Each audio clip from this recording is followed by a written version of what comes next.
Boa noite, meus alunos. Estamos aqui para continuar a aula de Direito Constitucional, estudarmos aí os aspectos gerais ainda da Constituição de 88, mas agora com a Constituição em mãos. Então, solicito aí que todos peguem ou o texto da Constituição ou coloquem a Constituição no computador, para que possamos aí estudar aí um pouco, acompanhar como que é os aspectos gerais da nossa Constituição.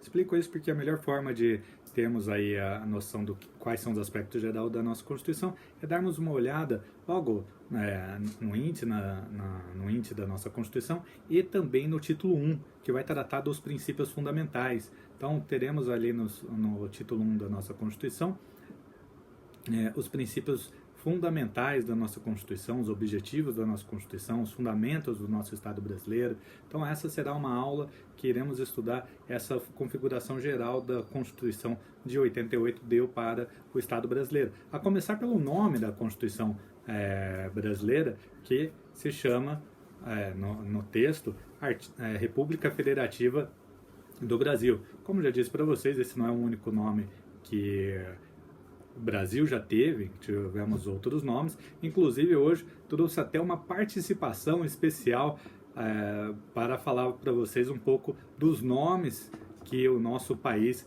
já teve. Olá, uma boa noite a todos. E o primeiro nome que o Brasil já teve foi Pindorama, que foi o nome que os índios deram ao Brasil, entre aspas, que por causa que o Brasil ele era cheio de palmeiras, então deu Pindorama. Quando os portugueses chegaram, eles deram o nome de Monte Pascoal, porque foi o primeiro sinal de terra que eles encontraram. Quase chegando no Brasil, eles receberam uma carta dizendo que o nome da terra que eles iam chegar que ia chamar de Ilha de Vera Cruz.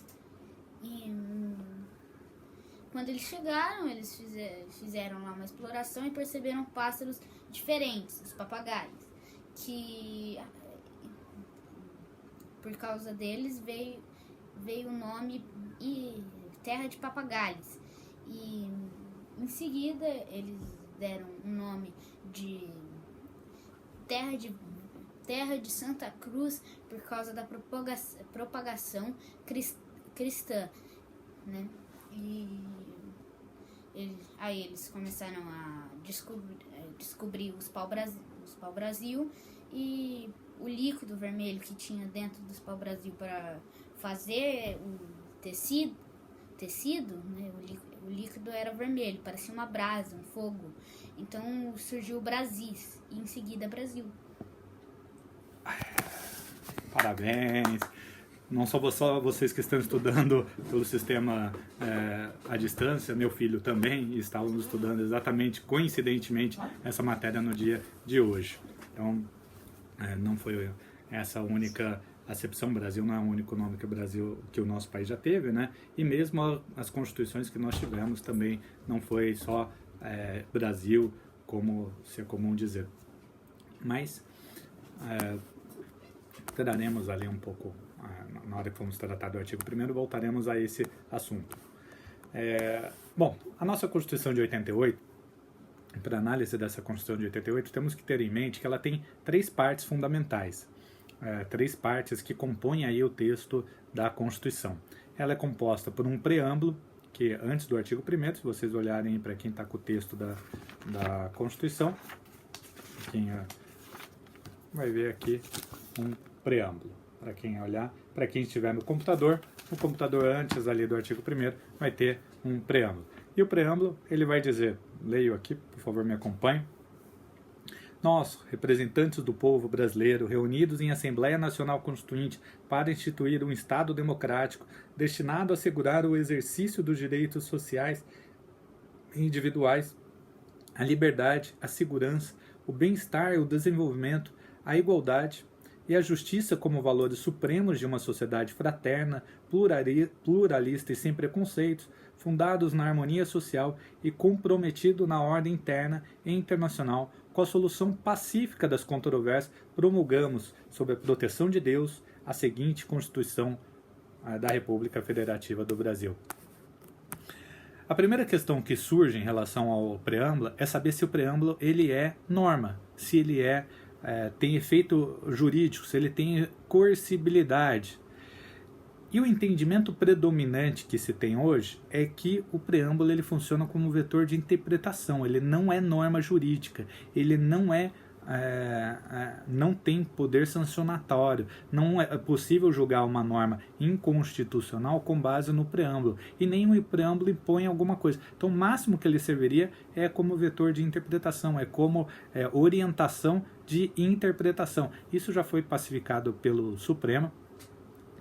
Havia uma questão em relação à Constituição do Acre, que não colocou Deus não colocou a partícula Deus, a palavra Deus no seu texto, e isso foi impugnado por meio de uma ADI, sob a alegação de que se tratava de uma reprodução obrigatória. E o entendimento do Supremo foi que não, que embora o preâmbulo, por incrível que pareça, tem ali previsão específica, tem ali a previsão da proteção de Deus, né? Isso não significa que todas as demais constituições dos Estados-membros devem reproduzir essa previsão. Até porque o nosso Estado é laico.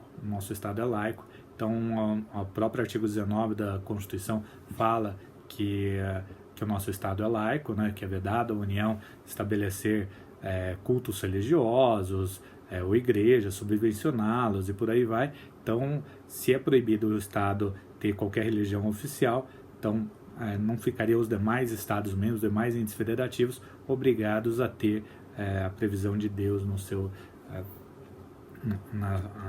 na sua Constituição e nas leis previstas.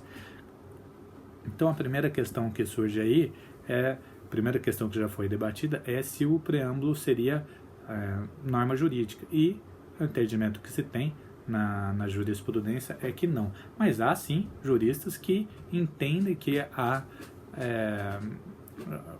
efeito normativo decorrente do preâmbulo. Professores como o constitucionalista português Jorge Miranda, o Dirley, o Bernardo Gonçalves, todos eles entendem que o preâmbulo é sim norma e como tal deve ser respeitado. Mas é uma voz minoritária na doutrina. O que prevalece é que o preâmbulo não é norma. Além do preâmbulo, a Constituição tem outras duas partes. Ela tem uma parte dogmática, que vai do artigo 1º ao artigo 250. Então ela tem uma parte dogmática que é o texto praticamente da Constituição, né? E esse sim é norma, esse não há dúvidas, que vai do artigo 1º ao 250. A nossa Constituição tem 250 artigos. E, além desse, temos as disposições transitórias, ali, chamado ADCT, Atos das Disposições Constitucionais Transitórias, em que ele fica depois do artigo 250 da Constituição. Então, se vocês olharem lá depois do artigo 250, vocês irão ver que no artigo 250, se alguém conseguir me acompanhar aqui, artigo 244, ele está... Aqui termina a Constituição no artigo 249, 250, e aí já vem toda a enunciação de quem assinou a Constituição, dos constituintes da época, né? E depois dele, começa na página seguinte, o Atos das Disposições Constitucionais Transitórias. Então ele vem depois do artigo 250. Esses atos das disposições constitucionais transitórias, a ideia dele é que sejam, ele veio junto com o poder constituinte originário, né, veio no texto originário da Constituição, exatamente para regulamentar a transição entre o texto constitucional antigo, anterior, e o novo texto. Então a ideia do ADCT, dos Atos das Disposições Constitucionais Transitórias, é regulamentar a transição entre o texto fundamental e outro, para não ficar um vácuo jurídico entre uma Constituição e outra, né? Então, para não termos esse vácuo, temos aí essa figura dos Atos das Disposições. Inclusive, por exemplo, para manter o sistema tributário anterior, até que o novo sistema tributário previsto na Constituição de 88 seja implementado, os tributos ali previstos sejam implementados. Então, ele traz normas de transição. O que tem acontecido, e acontecido bastante, é que estamos tendo uma série, no decorrer desses 32 anos da nossa Constituição, estamos tendo uma série de alterações constitucionais, uma série de emendas constitucionais para alterar dispositivos do ADCT, dos atos de disposições constitucionais transitórias. Então, estamos tendo aí uma série de emendas constitucionais para alterar o ADCT, o que é uma forma, em certa medida, técnica, né, de legislar, do poder constituinte derivado ali, do poder que faz as emendas constitucionais, editarem novas alterações na Constituição. O ADCT é para existir, para regular a transição entre uma Constituição e outra, e não para prever normas de transição no decorrer do texto vigente, né? Então, temos aí uma série de emendas constitucionais que vieram para alterar o ADCT, para regular momentos presentes que não acabam não sendo tão transitórios assim.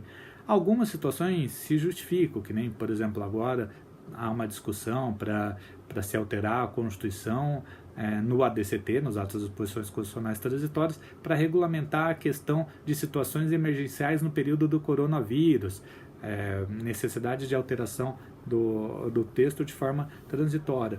Nesse caso, talvez haja justificativa pelo fato de, sim, ser uma questão transitória. Mas quando é uma questão de normalidade, um período de normalidade, não há porquê, é uma falta de técnica legislativa, se alterar o texto da Constituição, no ADCT, nos atos das disposições constitucionais transitórias, para se inserir novidades e que acabam não sendo transitórias e permanecendo no tempo. Na parte dogmática, então, que é essa segunda parte, né, que vai do artigo 1 ao 250, há uma classificação muito interessante do professor José Afonso da Silva, que vale a pena dar uma olhada, que ele diz, visando facilitar o estudo, o entendimento da nossa Constituição, essa compreensão geral que ainda nós estamos trabalhando, que a Constituição ela é composta de 5 elementos. Há 5 elementos. A Constituição, o texto, né, da Constituição, ela pode ser trabalhada em 5 partes.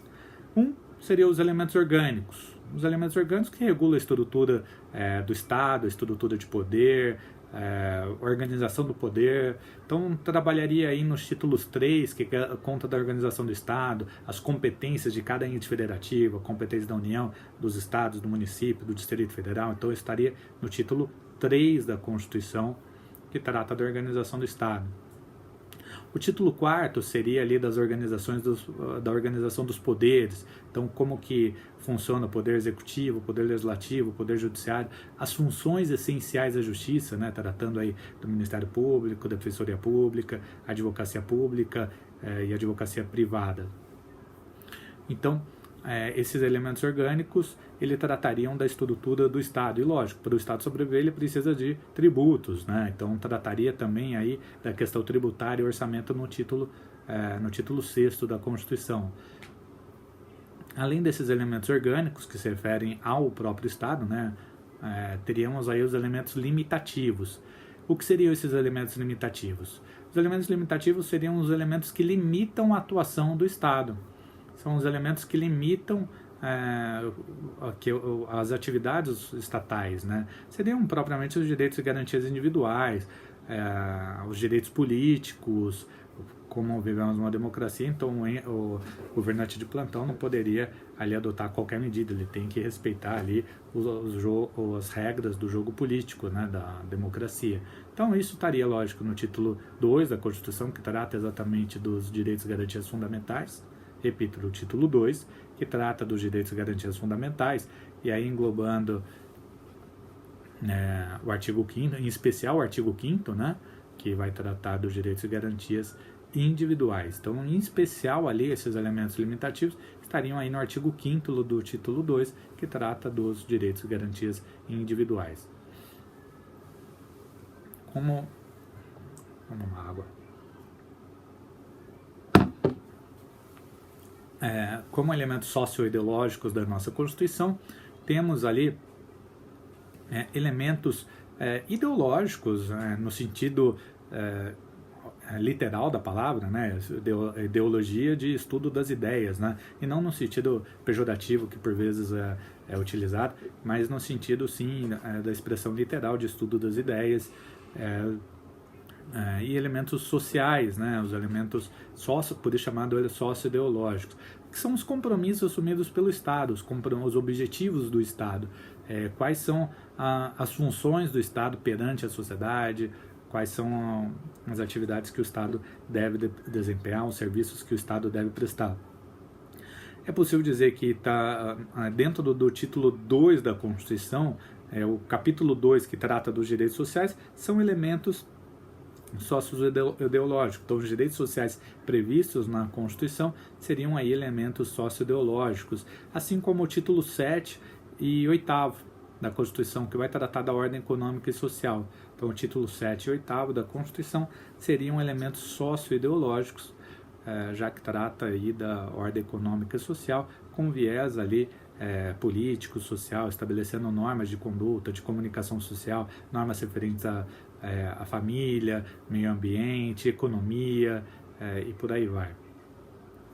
Além desses elementos, temos os elementos de estabilização constitucional, como quarto elemento, elementos de estabilização constitucional, que trata da própria defesa da Constituição e das instituições democráticas.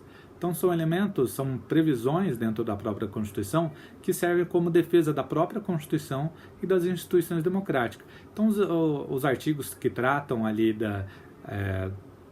do controle de constitucionalidade, vocês irão ver no semestre que vem, a ação direta de inconstitucionalidade, ação declaratória de constitucionalidade, elementos de intervenção, né, a intervenção prevista no artigo 34 da 36 da Constituição, o dispositivo que trata da emenda à Constituição, né, o artigo 60 da Constituição, que prevê ali as hipóteses, as possibilidades, as condicionantes para se alterar o texto da Constituição, são considerados aí elementos de estabilização, que visam proteger a própria Constituição. Quando falamos em controle de constitucionalidade, estamos falando em meios de defender a Constituição contra alterações legislativas, infraconstitucionais, que podem violar o texto fundamental. E além desse, temos o título 5, que vai tratar da defesa do Estado e das instituições democráticas. Então, temos ali esses 4 elementos e, como último elemento, elementos formais de aplicabilidade. O professor José Afonso coloca esse elemento, né, que seriam as outras 2 partes da Constituição, que os elementos formais de aplicabilidade estabelecem ali regras de aplicação, orientação interpretativa, e por aí vai, que seriam os atos das disposições constitucionais transitórias e o preâmbulo.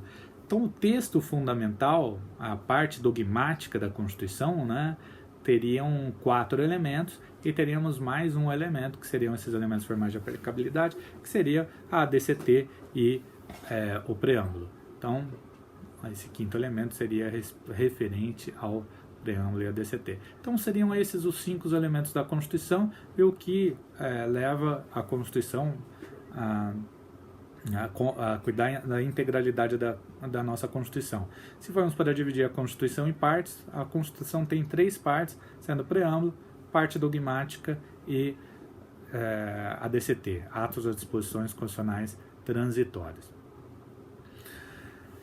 Então essa é a noção, essa é a visão do prédio, né, da nossa Constituição, e começar a estabelecer a infraestrutura, trabalhar na infraestrutura da nossa Constituição. Abrimos aí no título 1 da nossa Constituição, então logo no começo aqui, título 1, artigo 1º, iremos ver ali uma série já de dispositivos que vão dar o codão. Todo esse título 1 da Constituição, que trata dos princípios fundamentais, ele vai tratar dos aspectos gerais da Constituição. Então, por isso que é interessante já estudar, depois que estudamos aí a Constituição de 88, já adentrar aí nessa parte do texto, que ele vai dar essa noção geral do que é a nossa Constituição de 88. E depois os demais dispositivos, eles vão pormenorizando esses dispositivos que são tratados ali, né, vão tratando de forma mais específica esses dispositivos que estão logo no título 1º. O título 1º é composto de 4 artigos. Ele vai tratar dos fundamentos do Estado brasileiro, da organização, né, da divisão dos poderes, né, está no artigo 2º, da divisão dos poderes. A gente não vive numa ditadura, nem numa monarquia, então os poderes são independentes e harmônicos. Os objetivos do Estado brasileiro, quais são o objetivo do nosso país, ou seja, aquilo que ainda não se tinha alcançado na Constituição de 88, diga-se de passagem, não alcançamos até hoje, mas que é um objetivo do Estado alcançar. E quarto, os princípios do Brasil nas relações internacionais. Então são esses quatro artigos que tratam aí dos princípios fundamentais do Brasil dentro da Constituição de 88. Então a Constituição ela traz aí esses 4 artigos descrevendo quais são os princípios fundamentais que regem o nosso Estado. Começando pelo artigo 1º, eu gostaria que todos abrissem a Constituição aí para acompanhar junto com o professor. O artigo 1º ele vai trazer que a República Federativa do Brasil, formada pela união indissolúvel dos Estados, municípios e Distrito Federal, constitui-se em Estado democrático de direito e tem como fundamentos. Antes de chegarmos ao fundamento, de lermos o fundamento ou explicarmos cada um, vamos entender aqui o que ele está dizendo. O artigo 1º ele fala que, primeira coisa, que o Brasil é uma república e o Brasil é uma federação. República Federativa do Brasil. E mais do que isso, diz que esse é o nome do Brasil. O Brasil se chama República Federativa do Brasil. Então, vimos aí os nomes anteriores. Depois que o Brasil passou a ser chamado de Brasil, tivemos ainda alguns nomes, né, na nossa história. Até 1967, o nome que o Brasil tinha, por influência até dos Estados Unidos, né, desde a Constituição de 1891, o Brasil se chamava Estados Unidos do Brasil, por influência norte-americana, por uma tradição do Brasil desde a Constituição de 1891, colocado ali por Rui Barbosa, que tinha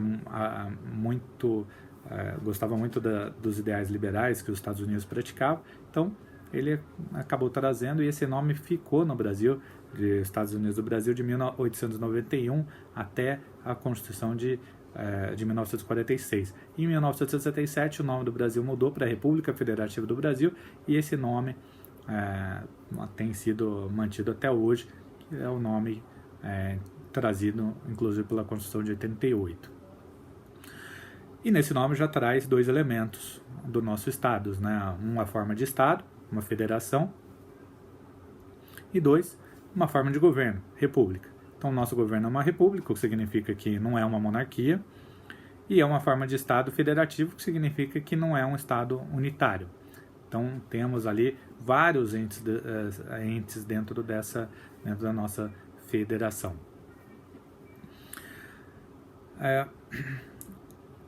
Outra característica do artigo 1º é que ele coloca que a República Federativa do Brasil, formada pela união indissolúvel dos Estados, municípios e Distrito Federal, constitui-se em Estado democrático de direito. Constitui-se em Estado democrático de direito. Bom chamar a atenção também que temos aqui outros 2 elementos. Democrático e de direito. Democrático significa que vivemos numa democracia. Uma democracia que vocês irão ver no parágrafo único que todo o poder emana do povo, que o exerce por meio de representantes eleitos ou diretamente, nos termos desta Constituição, é chamada de democracia semidireta. A nossa democracia ela pode ser exercida de 2 formas.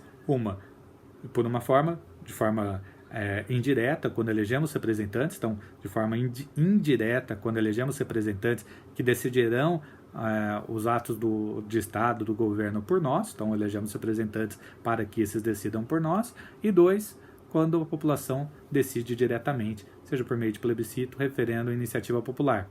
Os meios de participação direta da população nos assuntos de Estado está no artigo 14, e ela traz essas 2 modalidades, plebiscito, referendo e iniciativa popular. Há outras na texto da Constituição, ação popular, direito de petição, e por aí vai, mas o que é importante sabermos nesse momento é que a nossa democracia ela é semi-direta.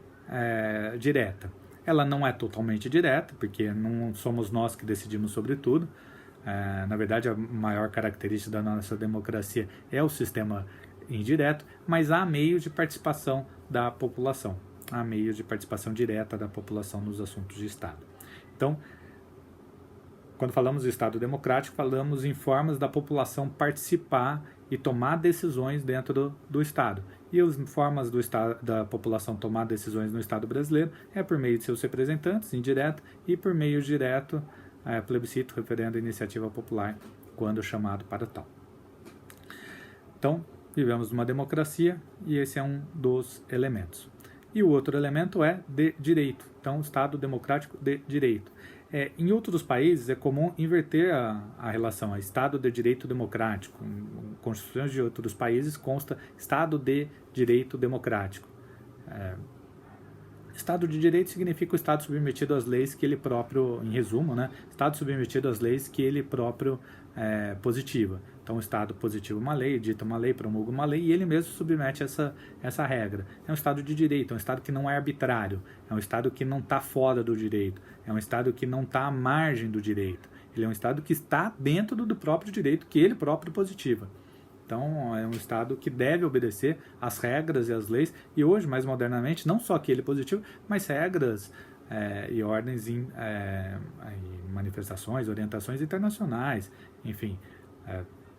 Hoje é muito comum termos ali o direito internacional ganhando força, e isso acaba fazendo com que o Estado seja ali tendo que observar não só regras que ele próprio positivo, mas regras internacionais também.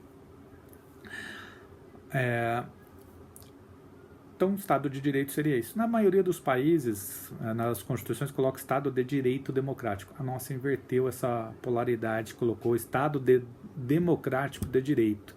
O que significa que o nosso Estado dá uma importância muito grande para a democracia. Até pelas suas raízes históricas, de estarmos saindo de um regime fechado, um regime ditatorial, o Estado ele quer aqui forçar a democracia. Então, a democracia é colocada até na frente do que um Estado de Direito, dando a entender que o Estado de Direito surge porque é uma democracia. Então, só surgiria o direito a partir de um sistema democrático. Então, o direito seria uma decorrência do Estado democrático, seria decorrência do que a população quer que seja positivado, do que a população quer que vire norma, seja atuando de forma direta ou por meio de seus representantes. Então, a ênfase que a Constituição dá e a interpretação é que a democracia seria um elemento tão grande que o nosso Estado não seria só direito democrático, sim democrático de direito. Vale a pena frisar que muito se fala que é um entendimento bem superficial, que a democracia é o governo da maioria, a democracia é um governo feito pela maioria. Não é só isso, isso é um elemento, isso era uma visão clássica da Constituição, até como decorrência do famoso discurso do Lincoln lá em Gettysburg, que ele falava que é o governo do povo, pelo povo e para o povo. Perfeito. Só que hoje a moderna visão de democracia não é só isso. A democracia hoje, além de ser um governo em que a maioria tem ela tem o seu direito de voto, seu direito de exercer os desígnios do Estado, mas sem eliminar a minoria. E aí o elemento chave atual, principalmente depois da Segunda Guerra Mundial, principalmente depois das crises que nós tivemos, é que um elemento chave da democracia, da visão de democracia hoje, é que democracia não é só o governo da maioria, mas é um governo em que a maioria não elimina a minoria, ou não elimina as chances da minoria se tornar um dia a maioria. Então vejam, o que eu quero explicar com vocês é que a democracia continua sendo o governo do povo, mas não esse povo não é limitado à maioria. O povo, é todo mundo, todas as pessoas que formam ali, tem a relação jurídica com o Estado. Então o povo não é só a maioria. E como o povo não é só a maioria, a democracia ela tem que proteger também a minoria, mesmo que seja contra a maioria.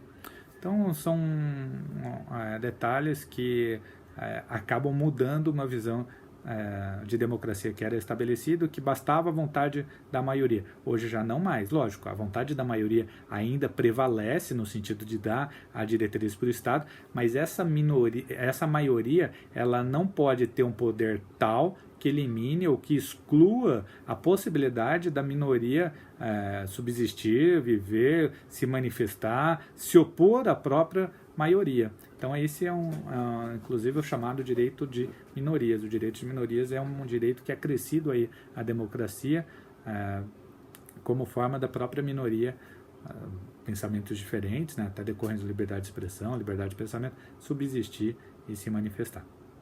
Ok, meus caros? Então passamos a analisar aqui.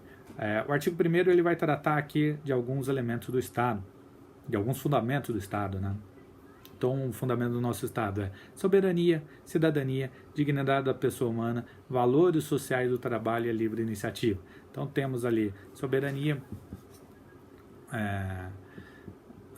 cidadania, dignidade da pessoa humana, valores sociais do trabalho e livre iniciativa. E pluralismo político, já estávamos esquecendo pluralismo político aqui. Então, vamos lembrar que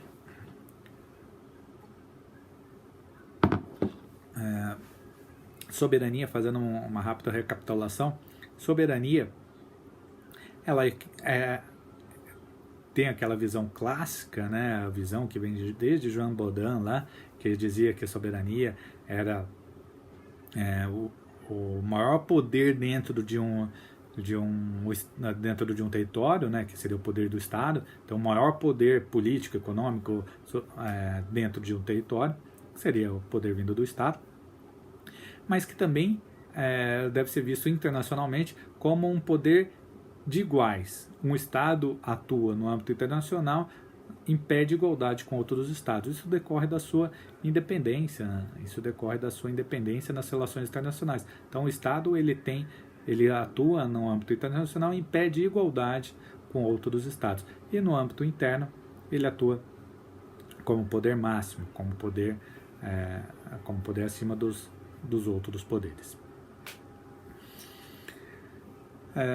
Cidadania é o direito da população, do povo participar ativamente, né, dos desígnios do Estado, do norte do Estado, e um elemento chave aqui do nosso fundamento, que é a dignidade da pessoa humana. A dignidade da pessoa humana é talvez o elemento chave aqui do nosso Estado brasileiro. A dignidade da pessoa humana é colocada até por alguns juristas como se fosse para escolher um princípio chave da nossa Constituição, seria a dignidade da pessoa humana. Logicamente que existem vários outros princípios, até porque o princípio, como princípio, a dignidade da pessoa humana é um conceito aberto, né? Então, existem elementos mínimos, mas é um conceito aberto. Mas, quando falamos em dignidade da pessoa humana, temos que ter em mente que não é uma dignidade só moral, mas é uma dignidade social, é uma dignidade também de subsistência, é uma dignidade que é muito lastreada também pelos direitos sociais, até por conta disso a nossa Constituição de 88 prevê vários direitos sociais. Então, direito ao trabalho, direito à alimentação, direito à moradia, direito ao saneamento básico, direito ao transporte, tudo isso faz parte do núcleo de dignidade. Uma pessoa que não tem moradia, não tem saneamento, não tem alimentação, não tem vestuário, não tem como sobreviver, certamente o Estado está falhando ali nos seus fundamentos e, inegavelmente, o Brasil tem muito a conquistar ainda para fazer com que esse fundamento seja plenamente concretizado. Mas o fato é que a pessoa humana é um valor em si hoje que deve ser respeitado como valor. Muito se questiona nos tempos atuais aí que estamos passando, a questão do coronavírus, se mais vale a economia ou a vida, ou se a perda do desemprego não poderia gerar também como consequência. Enfim, são todos debates que vão girar em torno da questão essencial que é a vida. Direito ao emprego também é um direito relacionado à dignidade da pessoa humana também, mas a proteção à saúde pública também é um direito relacionado à dignidade da pessoa humana. Então vejam que os interesses, às vezes, como decorrência de um princípio maior, podemos ter conflitos dentro do próprio princípio. E esses devem ser compatibilizados, lógico, no meio social e principalmente, especialmente pelos operadores do direito. Então vejo que a proteção à saúde pública está dentro da dignidade e a proteção do emprego também está dentro da dignidade da pessoa humana. A questão é como compatibilizar esses dois valores.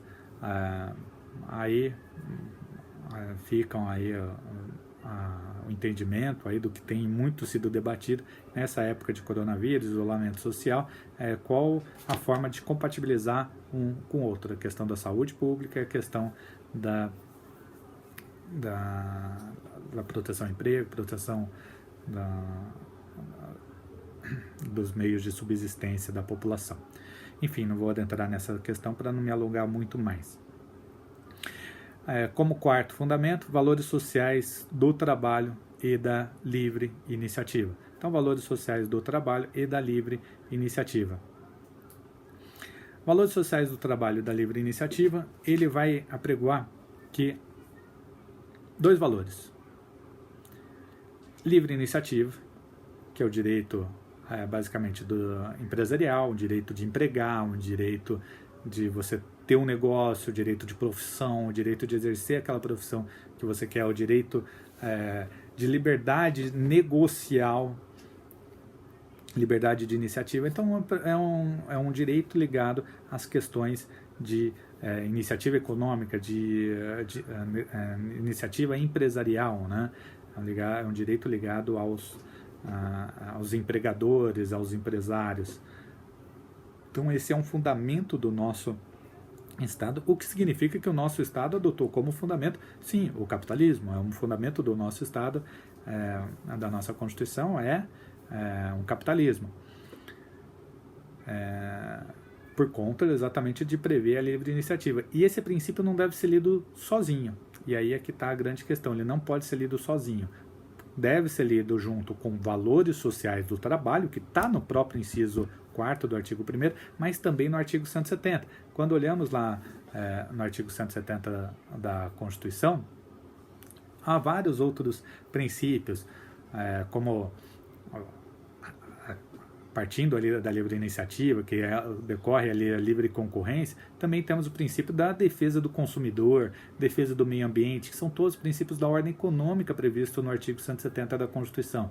Então, defesa do consumidor, defesa do meio ambiente, inclusive mediante tratamento diferenciado, redução das desigualdades regionais e sociais, busca do pleno emprego, tratamento favorecido para empresas de pequeno porte constituídas sobre as leis brasileiras. Então vejam que há uma liberdade de iniciativa, sim, mas esse não é o único valor que deve ser tratado, que deve ser considerado nas relações empresariais do nosso Estado. Deve ser lido junto com o artigo 70 com outras questões de defesa do consumidor, meio ambiente, redução das desigualdades, busca de pleno emprego e mais, com o próprio valor social do trabalho, que está no artigo 1º, inciso 4º.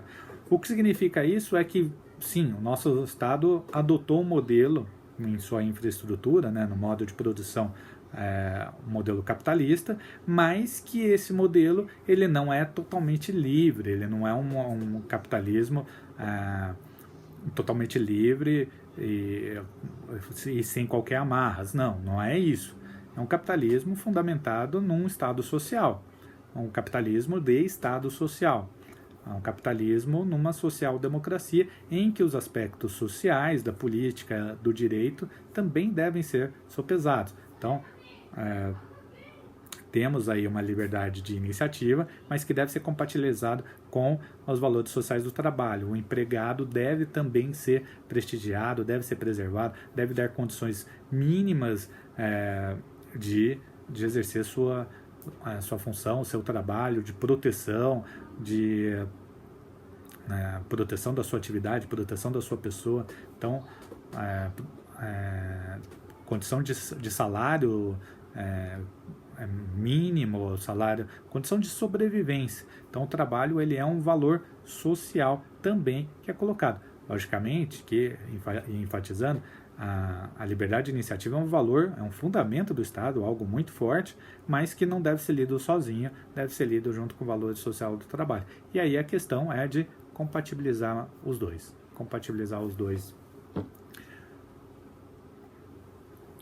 fundamentos e lendo ele com outros dispositivos da Constituição, em especial os que estão lá no artigo 170 da Constituição, que ainda vai pormenorizar alguns itens, como defesa do meio ambiente, consumidor, e por aí vai.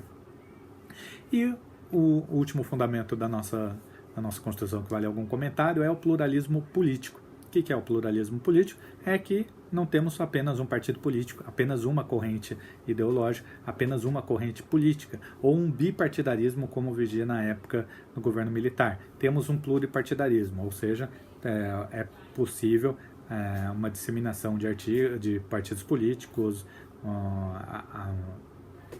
atendido ali os requisitos mínimos para se criar um partido político, os partidos podem ser criados.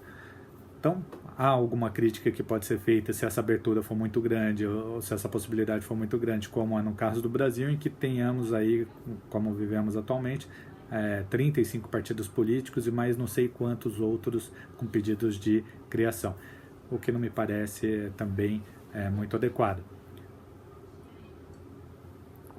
Então, talvez aquela questão do pêndulo, né? O pêndulo estava de um lado e jogou-se tudo para o outro, né? Então, talvez a busca aí de uma moderação, de um meio termo, alguma questão que pudesse limitar a cláusula de barreira, alguma coisa assim, talvez seja interessante pensar para não termos ali partidos de aluguéis, partidos sem qualquer expressão ou sem fidelidade ao seu próprio programa ideológico. O partido tem que ter uma certa fidelidade ao seu partido ideológico para que as pessoas possam saber exatamente o que pensa aquele partido e o que pensam as pessoas que estão concorrendo nas eleições sobre a batuta daquele partido.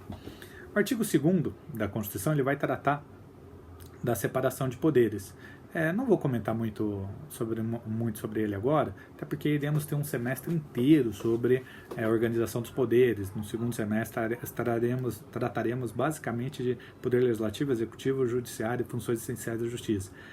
Aqui só basta saber que o artigo 2º, quando trata que os poderes são independentes e harmônicos entre si, é bom frisar que os poderes eles são independentes. Sim, temos 3 poderes, mais uma função de Estado, né, as funções essenciais da justiça. Então, poder executivo, legislativo e judiciário são independentes, mas que devem conviver harmonicamente.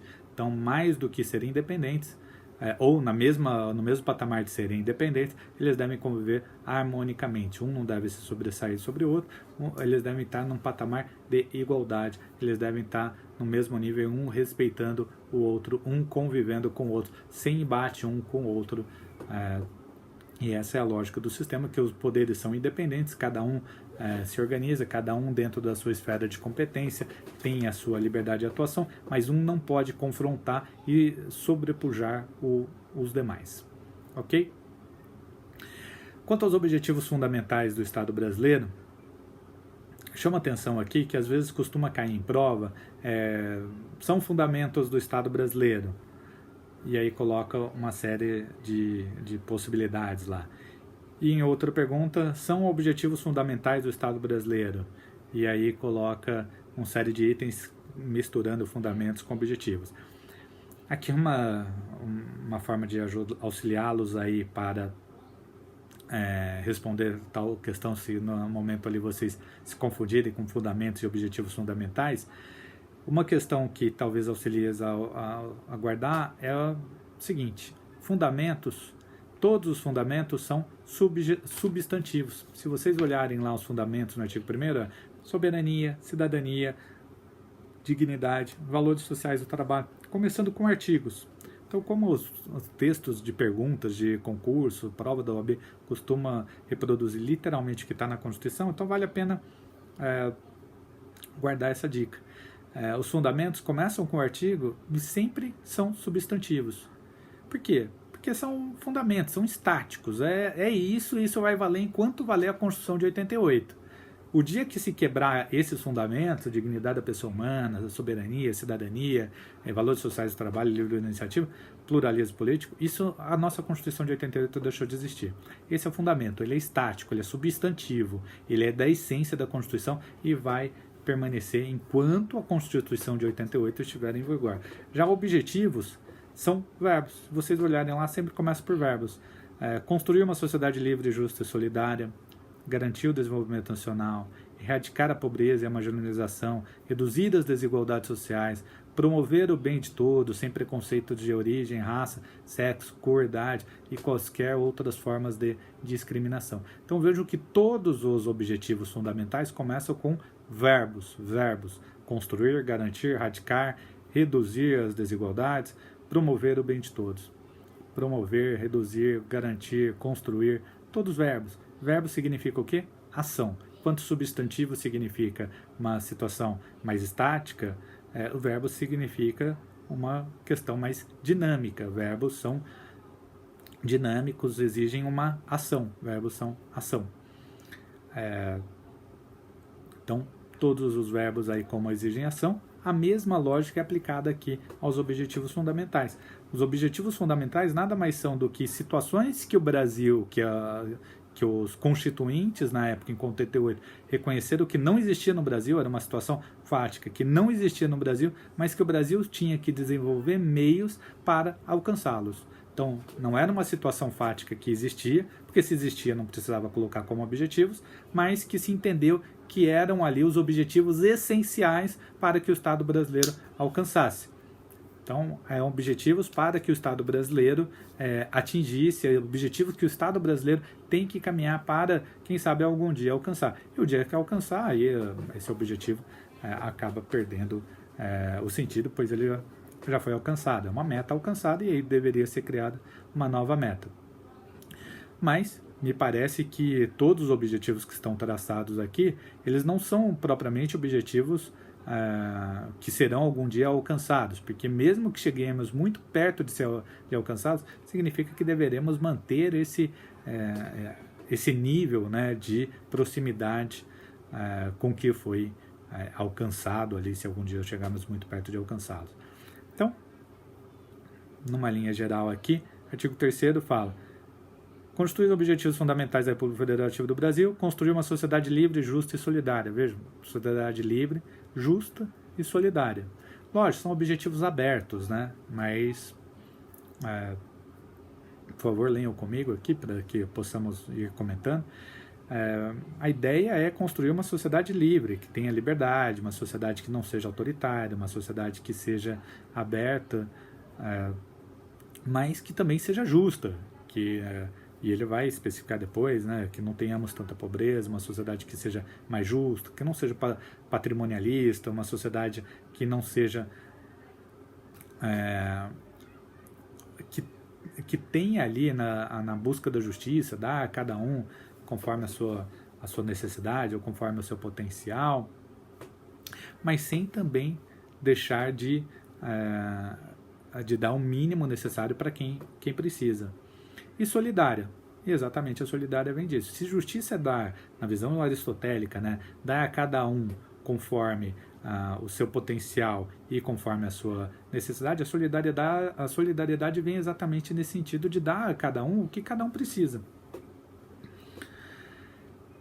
Garantir o desenvolvimento nacional. Então, é o objetivo fundamental do Estado brasileiro, sim, atuar para que o Estado se desenvolva, para que o país como um todo se desenvolva,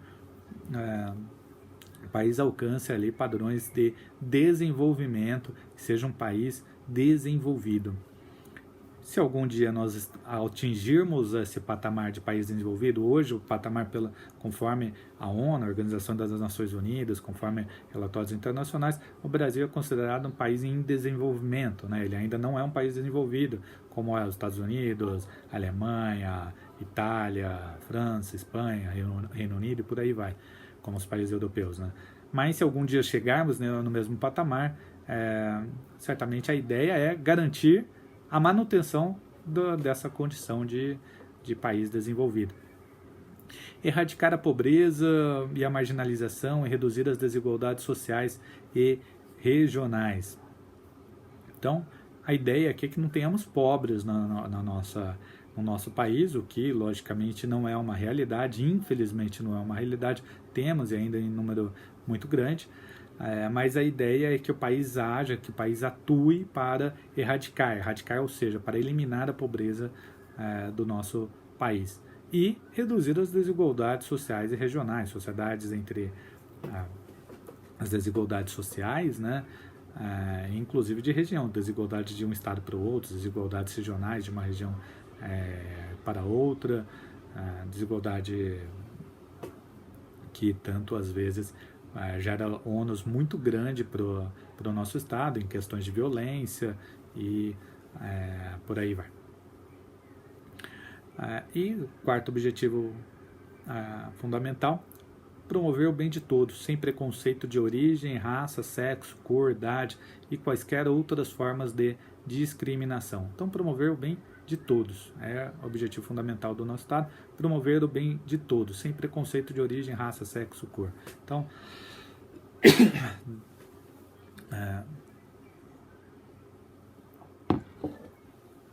a ideia do Estado é promover o bem de todos, buscar que todos ali possam se desenvolver. No âmbito internacional também temos princípios fundamentais, e esses princípios fundamentais estão aí no artigo 4º, então os princípios ali que envolvem o Brasil nas relações internacionais: independência nacional, prevalência dos direitos humanos, autodeterminação dos povos, não intervenção, igualdade entre os estados, defesa da paz, solução pacífica dos conflitos, repúdio ao terrorismo, cooperação entre os povos, concessão de asilo político. Aqui eu vou me limitar a ler esses princípios, até porque vocês estudarão eles quando forem estudar direito internacional. Então, mas saibam que na Constituição mesmo prevê ali princípios internacionais que o Brasil deve se fiar nas suas relações com outros estados, com outros povos. Ok?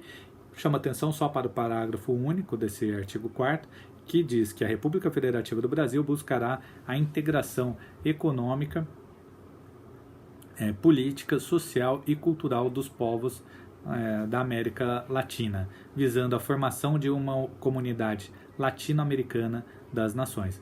Ora, esse, meus caros, é a base do Mercosul. Quem questiona aí porque a formação desse bloco do Mercosul, a base está exatamente nesse parágrafo único da Constituição, que impõe ali que o Brasil deve buscar essa integração econômica, política, social e cultural com os povos da América Latina, né? Povos da América Latina que vem do México para baixo. Hoje temos uma integração aqui, alguma integração na América do Sul, entre Brasil, Uruguai, Argentina, Chile, Paraguai, que é por conta da criação desse bloco econômico que é o Mercosul. Então, o Mercosul é um imperativo da Constituição de 88, é uma busca da Constituição de 88, visando exatamente integrar ali os povos da América Latina que tiveram um sistema de colonização muito próximos e com proximidades muito grandes de cultura, de educação, inclusive de formação do seu próprio Estado. Meus caros, é isso. Espero que tenham gostado da aula de hoje. Estudem, aproveitem para estudar, aproveitem para se aprimorar. Então, desejo a todos uma boa semana, desejo a todos muito sucesso e que consigam aí, com todas as limitações que estamos tendo, alcançar o objetivo de vocês e que consigamos sair dessa aí mais forte, mais humanos, quem sabe aí uma sociedade até depois de algum tempo, lógico, saímos aí uma sociedade até melhor do que quando nós entramos. Tá ok? Obrigado, meus caros. Até a próxima.